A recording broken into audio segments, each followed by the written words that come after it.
Bienvenue dans l'univers de Noctua, cette chouette venue me transmettre sa vision et sa magie.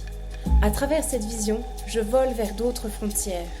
Entre ombre et lumière, j'explore, je me libère, je me révèle. Je suis Laetitia, facilitatrice d'expansion de conscience et thérapeute. Dans ce podcast, je te partage des méditations, des réflexions, des introspections qui, je l'espère, aideront quiconque souhaite accéder à plus de bien-être, d'amour et de sagesse dans son quotidien. Faisons ce voyage ensemble et déployons-nous dès aujourd'hui.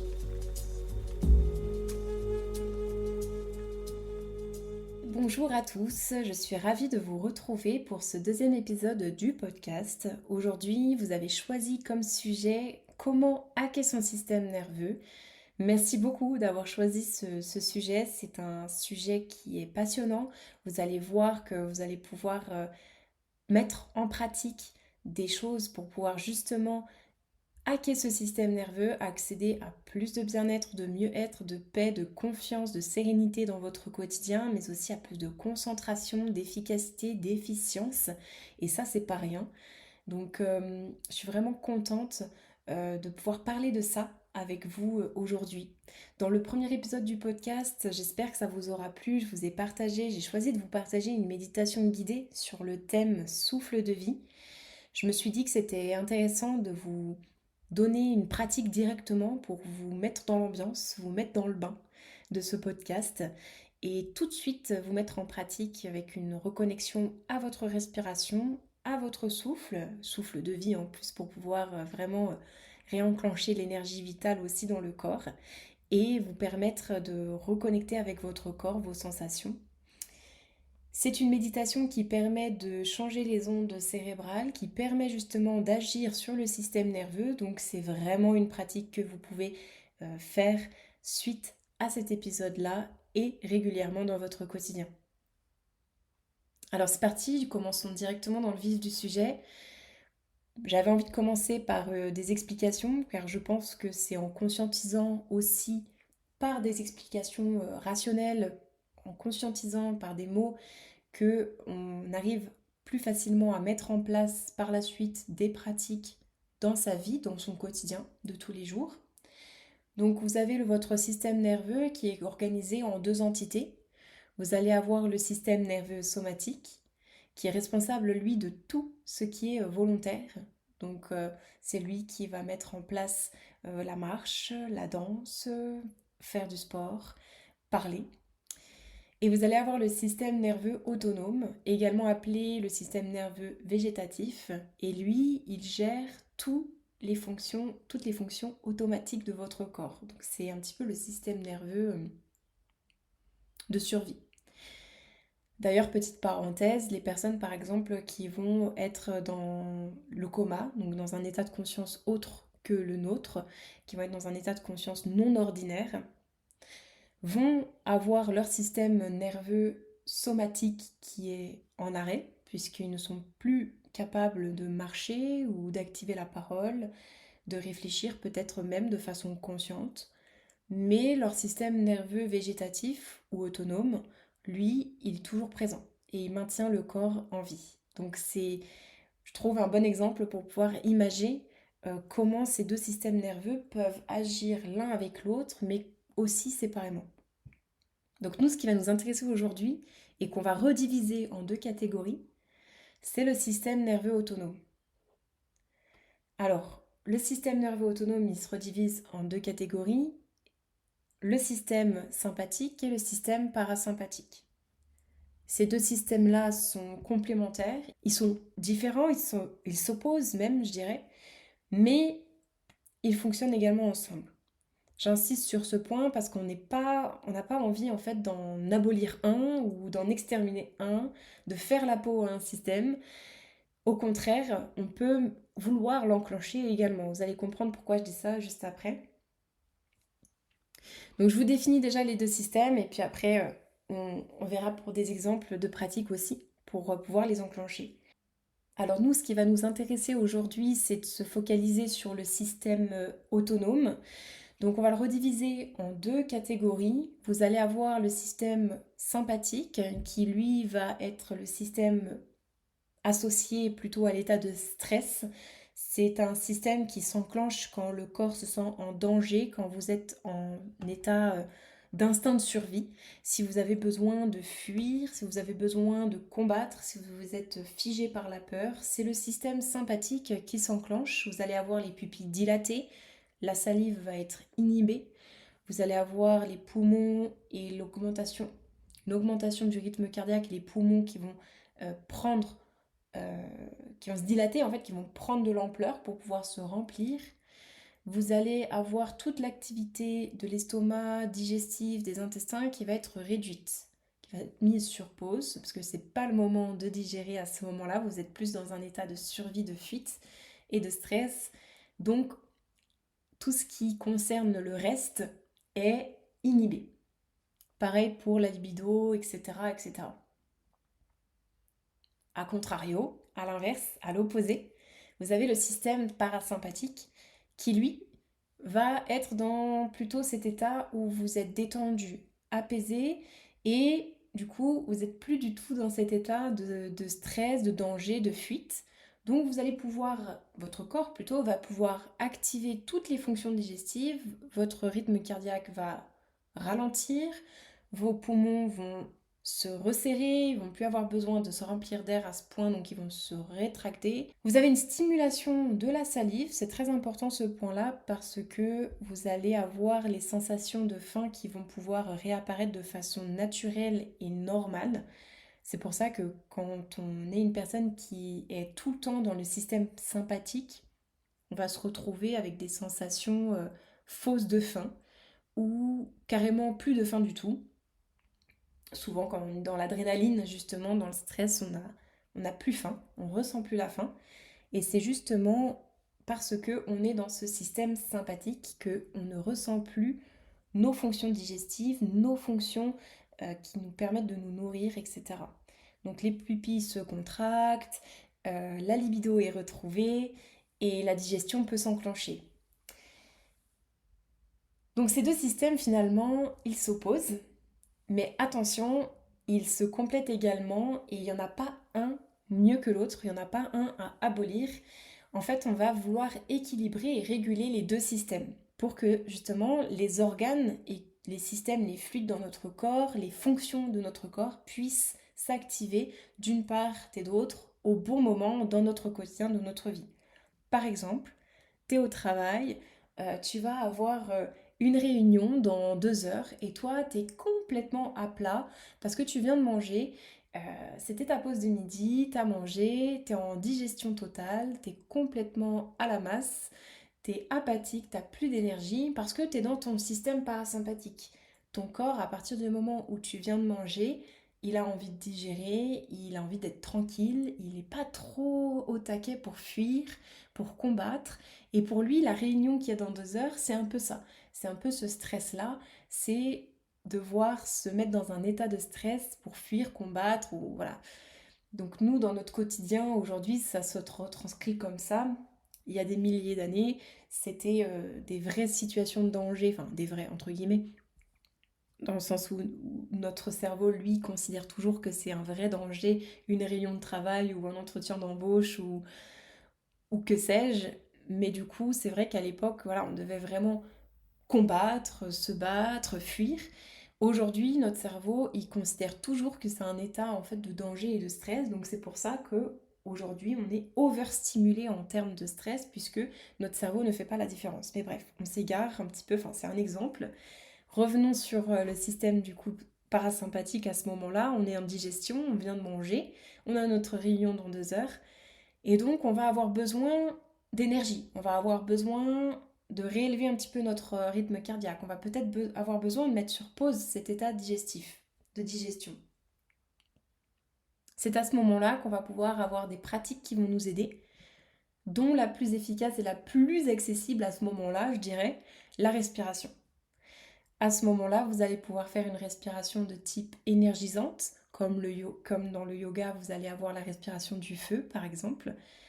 Vous allez pouvoir faire une respiration que moi j'appelle coffee breath.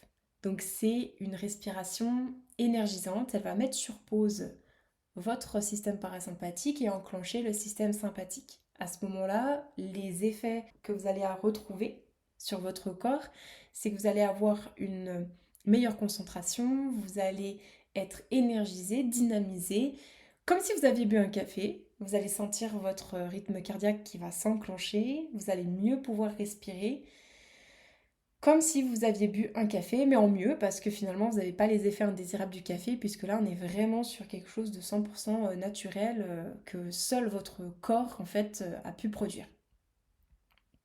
Suite à cela, vous avez fait votre réunion, tout s'est super bien passé, vous étiez dans le bon état d'esprit, vous étiez dans une efficacité et une concentration optimum, et il faudra peut-être redescendre et revenir dans ce système parasympathique et ne pas rester dans ce système sympathique de stress pour pouvoir pour pouvoir digérer la nourriture, mais aussi, et là on part dans des choses un petit peu plus poussées qu'on traverse justement dans des sessions de breathwork, dans des sessions en présentiel, on va pouvoir aussi digérer les émotions de la journée, digérer tout un tas de choses, digérer tout plein de processus qui s'est produit durant la journée.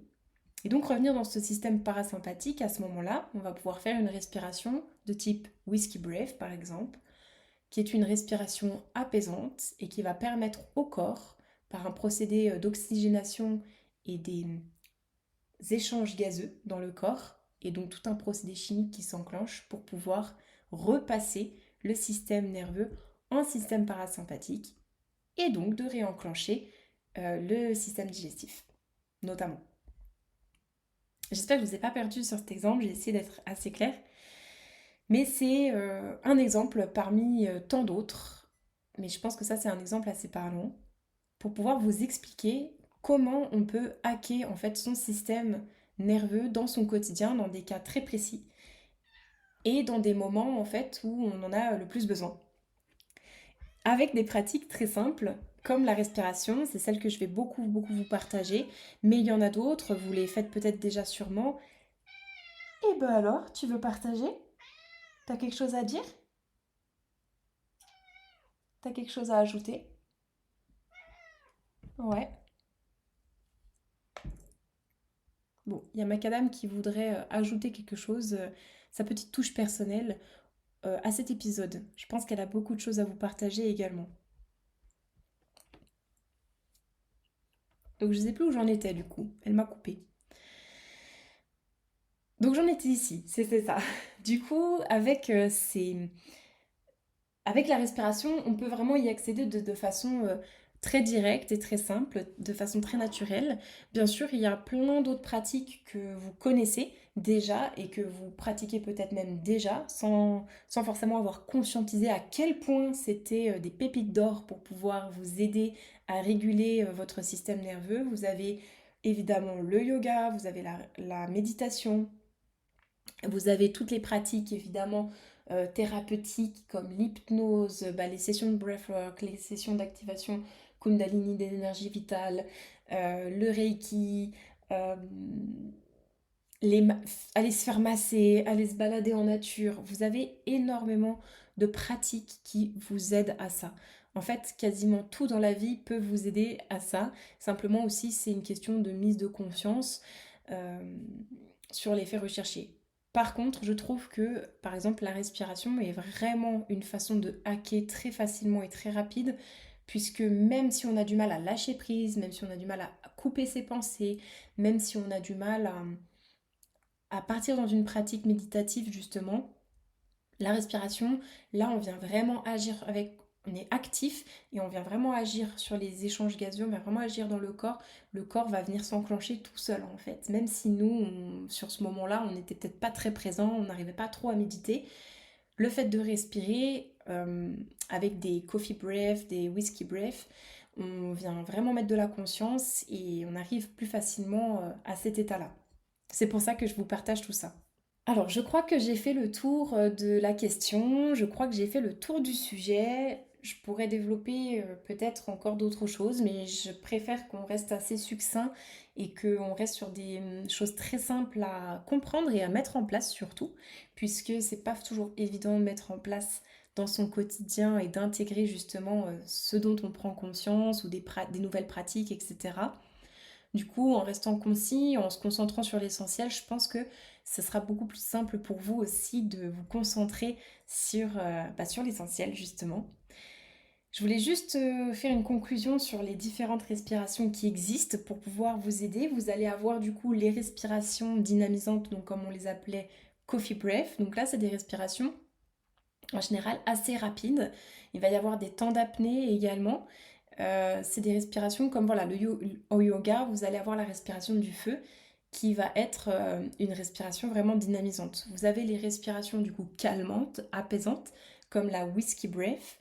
Donc là, c'est une respiration en général où vous allez avoir un temps d'inspiration plus court et un temps d'apnée plus long et un temps d'expiration plus long qui va vous permettre de rentrer dans cet état vraiment d'apaisement, voire de somnolence et pouvoir mieux vous endormir le soir.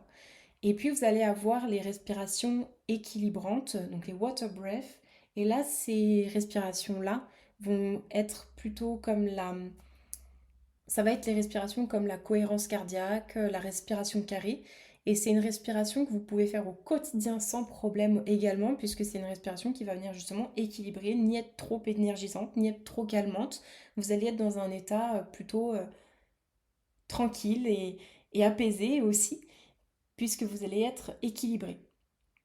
Et bien sûr, vous avez les respirations et c'est mes préférées parce qu'elles sont puissantes. Donc moi j'aime beaucoup tout ce qui révèle, tout ce qui est puissant, tout ce qui va chercher en profondeur aussi, même si j'utilise toutes les autres respirations dans mon quotidien régulièrement, surtout la whiskey breath, mais également les coffee puisque j'ai besoin aussi de me dynamiser et j'aime beaucoup justement pratiquer le yoga le matin pour ça parce qu'il y a vraiment une partie dynamisante avec les postures, cette reconnexion à soi, à son corps grâce aux postures, c'est réénergiser ou s'énergiser tout court en se levant avec la respiration du feu aussi.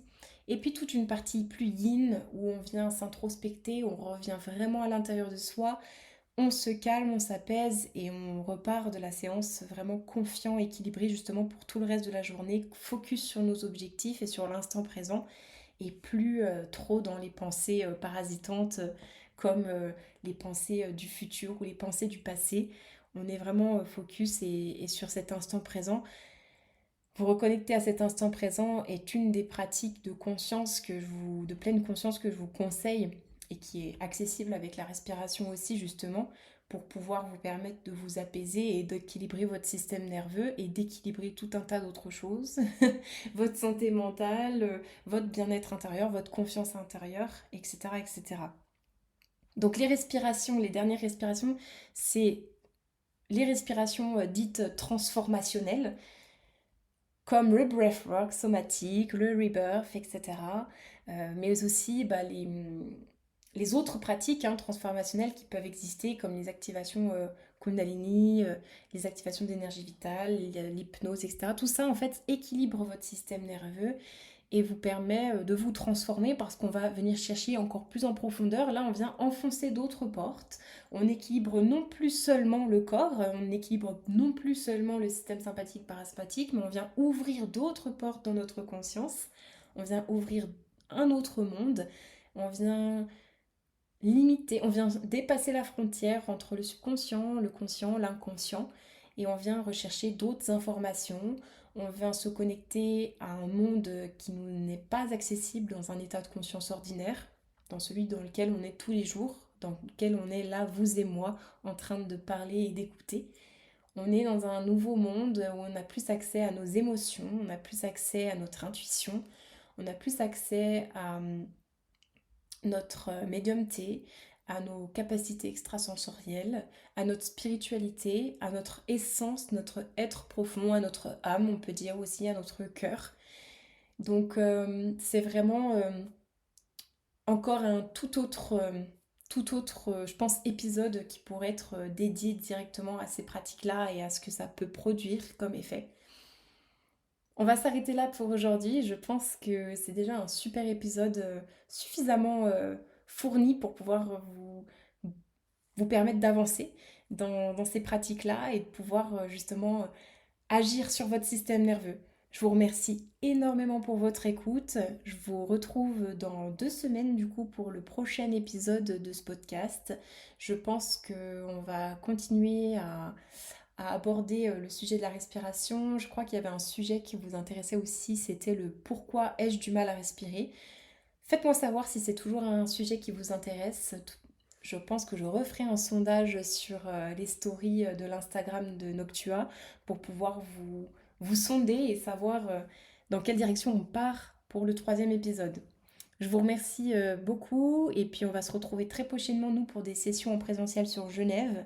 Donc abonnez-vous à l'Instagram de Noctua, venez dans le canal privé Telegram si vous souhaitez pour avoir toutes les informations et pouvoir aussi échanger sur les podcasts, échanger en privé sur tous les contenus que vous écoutez ici. Et moi je vous embrasse, je vous dis à très bientôt. Merci beaucoup pour votre écoute.